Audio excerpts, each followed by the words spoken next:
Oh, j'en ai vu les ressemblances dans le football, mais là c'est trop. Attachez vos ceintures parce que là vous allez bugger. Voici le top 10 des plus grandes ressemblances dans le football. À la 10e place, on commence tranquillement. Lionel Messi et McAllister, y'a un air. Même quand on voit cette photo, on voit que les deux se ressemblent. À la 9e place, Oli Watkins et Dan Doy. Là encore une fois, il y a un très gros air. Mais c'est rien comparé à ce qui vous attend. À la 8e place, Rafinha et Andrea Pereira. Regardez-moi son visage. Dites-moi qu'il n'y a pas une ressemblance. Regardez-moi ça. À la 7e place, les amis, on a Bruno Fernandes et Bres Mendes.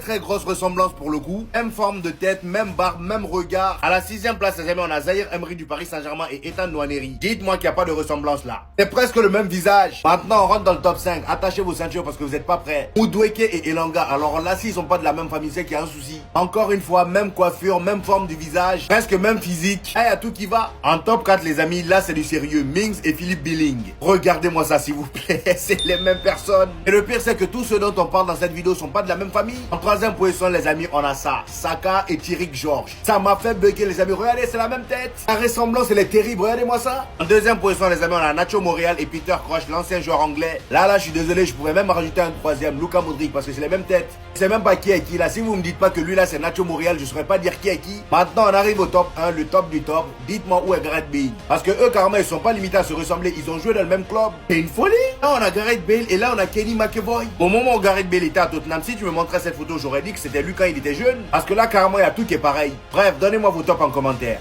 On dit les journalistes ont posé question à Xabi Alonso. L'entraîneur du Real des voleurs, c'est un entraîneur nul. C'est un entraîneur qui faut rien. On lui a demandé comment il a trouvé notre match contre Mallorca. Il a parlé un peu bizarrement. Xabi Alonso, faut pas nous énerver. Les journalistes là, ils sont là pour te piéger. Si on te pose question sur le Barça, fais comme celui qui ne comprend rien. Ça y est, c'est mieux. Mais il sait que tu n'as pas bien parlé de nous. Soit tu parles bien de nous, soit tu fais celui qui ne comprend rien. Mais il ne faut pas, ils vont te poser des questions sur le Barça. Et puis tu as dit non, tu vas rentrer ici, tu vas pencher les trucs. Non. Il ne faut pas nous dire ta peine. Il ne faut pas te créer des... Le 26, on doit te juger. C'est-à-dire, nous, on est les juges, on doit te juger. Donc si tu te comportes mal, tu vas nous dire ta peine. Fais attention, Xabi Alonso. Fais très attention. Les journalistes, ils sont là pour te piéger. Quand on te pose question sur le Barça, il faut savoir répondre. Ou bien tu ne réponds pas. Tu dis non, il ne faut pas... Xabi Alonso, fais attention. Où tu as mis tes pieds là, faut pas nous énerver. Faut pas. Attention. Le Kicks, on sait que t'es en pétard. On sait que t'es prêt, t'as faim, t'as la dalle pour la nouvelle saison. Mais laisse un peu les caméras. Le mec, il aime trop les caméras. Regardez la pose, la dégaine. Pour ceux qui n'ont pas bien vu, vous voulez que je vous zoome la photo? Vous-même voyez.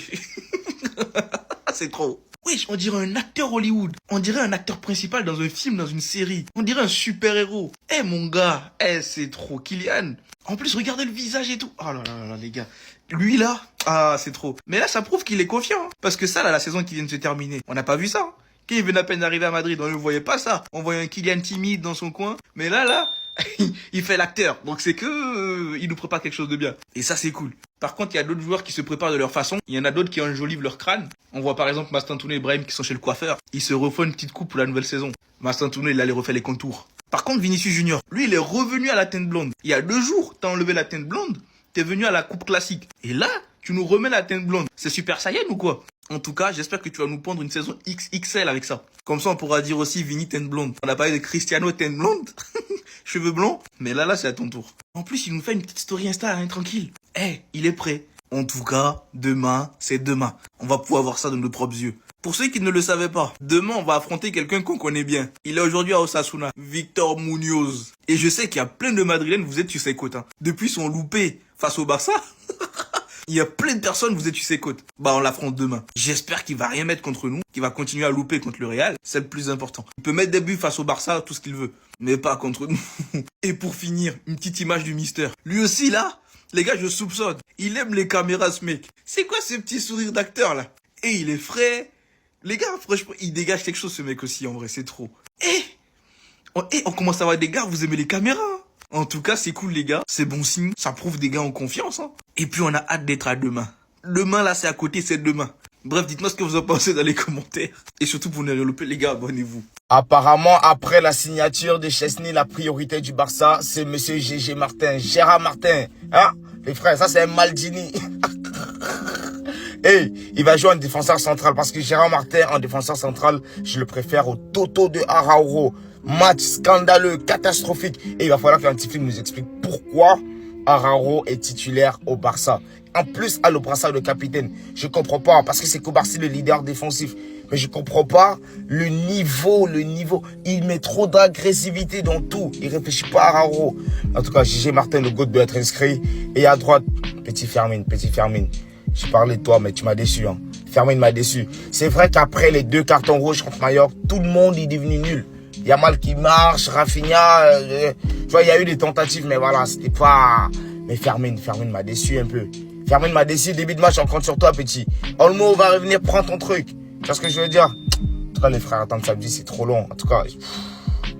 Dites-vous les gars que la Liga c'est tellement un championnat de merde que même inscrire un joueur en équipe B, on n'a pas le droit de le faire pour faire plaisir à la Liga. Attendez, bougez pas, je vous explique. La Liga a recommandé à Barcelone de ne pas inscrire Rooney Bardi avec la réserve, mais de l'inscrire avec l'équipe première. Donc sûrement il aura le numéro 19. Barcelone a accepté d'éviter les tensions avec la Ligue. Donc rendez-vous compte qu'on peut contourner le fair play, qu'on a une petite ruse, une petite astuce. Il a 19 ans, on peut pas le faire. Pourquoi? Pour faire plaisir à la Liga. Pour pas que Tebas nous emmerde. Pour pas que Tebas nous mette des bâtons dans les roues. Pour que Tebas nous laisse tranquille. Parce que vous savez tous très bien à quel point il est sur nos côtes, qu'on a des loges VIP à faire valider, que si on s'amuse à les embêter, bah ils vont nous emmerder. Je connais une équipe, numéro 30, qui a enregistré son joueur en équipe B.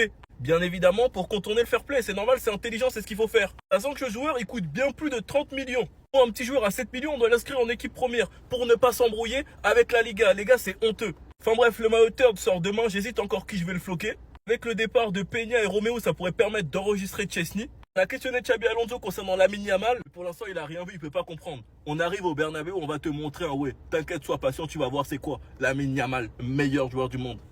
Bref, sinon vous les gars, vous en pensez quoi? Ramenez sur sa passée, on s'ennuie. Quand j'ai vu Neymar en pleurs ce matin, je me suis dit c'est bon, il s'est encore blessé, il s'est fait une triple fracture du ligament croisé de la cheville, on le reverra plus sur un terrain de foot. Mais au final, il s'est pas blessé, il a juste perdu un match de championnat. Bon, après, il a quand même perdu 6-0. Il a perdu face à son pote Coutinho qui lui a mis un doublé. Mais là où l'histoire elle est belle, c'est qu'ils s'étaient déjà affrontés avec leur club respectif en 2008, c'était il y a 17 ans, ça c'est beau. Là, je vois tout le monde dire que Neymar il est finito, il est en train de détruire Santos, s'il vous plaît arrêtez, il y a encore pas si longtemps que ça, il mettait avec Santos des corners rentrants, les gestes techniques, il te lâche des sombreros normales, c'est simple, là-bas Neymar il s'amuse, le problème c'est que son équipe elle est beaucoup trop faible, le foot c'est pas un sport individuel, donc forcément si son équipe elle est pas bonne, Neymar ne peut pas tout résoudre. Là on pourra juger le niveau de Neymar, c'est avec l'équipe nationale, parce que Ancelotti l'a dit, s'il est pas blessé, il sera prêt avec le Brésil, et là bientôt en septembre il y a déjà des matchs avec le Brésil, donc là on va voir si Neymar est finito ou pas avec une bonne équipe autour de lui. Échec on se contente de peu, mais avec Neymar c'est déjà incroyable, ça fait 7 matchs de suite qu'il joue les 90 minutes sans se blesser. Donc ça montre que son corps petit à petit il est en train de se renforcer. Donc il y a de grandes chances de le voir à la Coupe du Monde 2026. Et je peux comprendre les larmes de Neymar parce qu'à l'heure actuelle Santos ils sont quasiment relégables, ils en peuvent plus, les supporters en guise de protestation, ils ont tourné le dos à la rencontre tellement ils en ont marre du niveau proposé par Santos.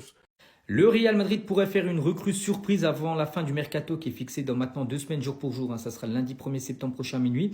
Donc le Real envisage de recruter un milieu de terrain plus défensif. Cependant, aucun profil pour l'instant ne les a convaincus dans l'équilibre entre coût, qualité et performance. On va parler cette fois-ci d'un joueur qui a signé là, il y a quelques jours, c'est Franco Mastantuono, le nouveau numéro 30 du côté du Real.